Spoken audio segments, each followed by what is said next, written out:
दोस्तों नमस्कार। सीपीओ और दिल्ली पुलिस एसआई का एडमिट कार्ड आ गया है। तो अब आपके एग्जाम के दिन केवल 10 दिन बचे हैं। 27, 28, 29 को आपका एग्जाम है। ये बहुत सारे लोगों के लिए बहुत बड़ी अपॉर्चुनिटी है, क्योंकि इस बार वैकेंसी 4000 से ज्यादा आई है। इस बार वैकेंसी कितनी आई है? 4000 से ज्यादा। नॉर्मली 1500 के आसपास वैकेंसी कई बार रही है, लेकिन इस बार 4000 से ज्यादा आई है, जो कि इससे पहले 2022 में आई थी। तो कट ऑफ आपका नीचे जाएगा, लेकिन आप अपने हार्डवर्क को बनाए रखें। कुछ चीजें हम अब बताने जा रहे हैं आपको, प्लीज ध्यान से देखिएगा। आपका पेपर पैटर्न पेपर 1 ही होना है अभी। इसके बाद आपका फिजिकल होगा, उसके बाद पेपर 2 होगा। तो अभी हमें जो पेपर पैटर्न है उसको समझना है, जो अभी आएगा, जो 3 दिन होगा उनमें क्या आएगा। तो जनरल इंटेलिजेंस एंड रीजनिंग, यानी रीजनिंग के क्वेश्चन रहेंगे, जो कि आप हर जगह कर ही रहे हैं। अगर आप कंपटीशन में हैं तो हर जगह कर रहे होंगे। 50 क्वेश्चन आने वाले हैं और 50 मार्क्स के रहेंगे। निगेटिव मार्किंग इसमें आपकी है 1/4 निगेटिव मार्किंग है।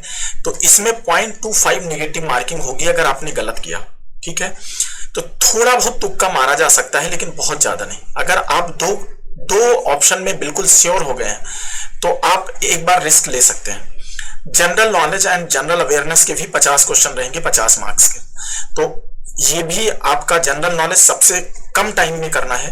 क्वांटिटेटिव एप्टीट्यूड जो कि मैथ है, मैथ के 50 क्वेश्चन रहेंगे, ये भी 50 मार्क्स के।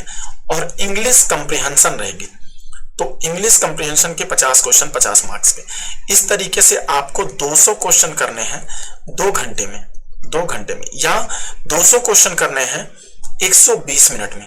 तो आपकी स्पीड बहुत मैटर करेगी, यानी आप एक क्वेश्चन को नजर से देखिए, हो रहा है तो करिए, नहीं तो छोड़ दीजिए। फिर क्वेश्चन को देखिए, और अगर हो रहा है तो करिए, नहीं तो आगे बढ़ जाइए। किसी में बहुत देर तक पेन मत बिठाइए, वरना वो साइकोलॉजिकल इफेक्ट डाल देता है और आप परेशान हो जाएंगे फिर एग्जाम में। पहला काम, चाहे जितने क्वेश्चन छोड़ने पड़े, लेकिन आप देखिए और छोड़िए। आपका टारगेट होना चाहिए कि 1 घंटे 30 मिनट में, यानी 90 मिनट में आपका पेपर एक बार कंप्लीट हो चुका हो।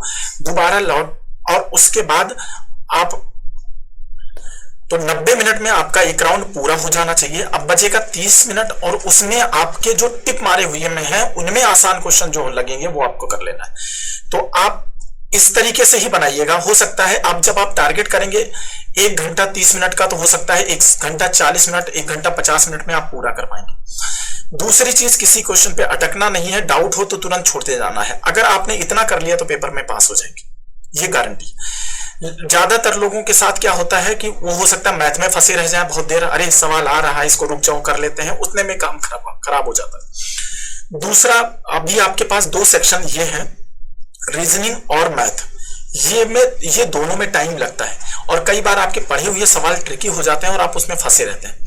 तो अगर आपका थोड़ा बहुत भी जनरल नॉलेज ठीक है, तो पहले उसके क्वेश्चन फटाफट कर लीजिए 10 मिनट में, क्योंकि जो आता है वो आता है, जो नहीं आता वो नहीं आता है। सिमिलरली इंग्लिश में भी थोड़ा जल्दी कर लेंगे, तो मैथ और रीजनिंग को आप टाइम दे पाएंगे। आपके पास आखिरी में टाइम जरूर होना चाहिए। ऐसा ना लगे कि आपने मैथ और रीजनिंग में आपने टाइम लगा दिया, भले आपको क्वेश्चन कुछ सॉल्व हो गए, लेकिन इंग्लिश और फिर जीके छूट जा रही है आपकी, क्योंकि आप तेजी से करेंगे, बहुत तेजी से करेंगे तो आपसे छूट जाएंगे। तो इन चीजों को ध्यान रख के आप पेपर में जाएंगे तो आप डेफिनेटली बहुत लीड करने वाले हैं, बहुत अच्छा करने वाले हैं, क्योंकि इसमें अभी 3 एग्जाम हैं और अच्छे खासे लोगों का सिलेक्शन होगा। वैकेंसी मैंने बताया है 4000 से ज्यादा है इस बार, तो कट ऑफ को कम होने के चांस बहुत ज्यादा है। उसके साथ साथ आप इस ट्रिक से चलेंगे तो आपका बहुत बहुत अच्छा हो जाएगा। एक और चीज है कि जहां पे भी सेंटर है, आप वहां पे जाके काम होके रुक जाइए और बहुत पीसफुली एग्जाम दीजिए। कोई वर्डन मत लीजिए, आराम से। कोई बहुत तोप चीज नहीं आने वाली एग्जाम में। रीजनिंग मैथ्स आप बहुत दिनों से कर रहे हैं, जनरल नॉलेज आप बहुत दिनों से कर रहे हैं, और बच्चा इंग्लिश थोड़ा सा कर लेना है। अब ये एक और चीज है कि पेपर में अभी आपके 10 दिन बाकी हैं। हर दिन एक पेपर उठाइए या 2 पेपर उठाइए। सुबह में 1 पेपर करिए और शाम में 1 पेपर करिए, और इस पेपर को बाद में सॉल्व करिए, जो बीच का टाइम बचेगा इसमें सॉल्व करिए। आप इस तरीके से अपने आप को एकदम डिवोट कर दीजिए कि आपका इतना अच्छा वो बन जाए, रिदम बन जाए कि 10 दिन आप पेपर कर रहे हैं तो 11वें दिन जब आप इस पेपर को करेंगे तो आपको बहुत आसान लगेगा। अगर आप जिसको बोलते हैं ना ऑनेस्टी से आप ये काम कर दीजिए, हर दिन 2 पेपर कर दीजिए, सुबह और शाम में 2 पेपर कर दीजिए और बीच में जो कॉन्सेप्ट फंस रहे हैं वो करते जाइए, तो आपका बहुत बहुत आसानी से वहां निकल जाएगा। तो इन चीजों का ध्यान रखते हुए आप पेपर में जाइए। थैंक यू दोस्तों, और एक्सेल करके आइए। थैंक यू दोस्तों।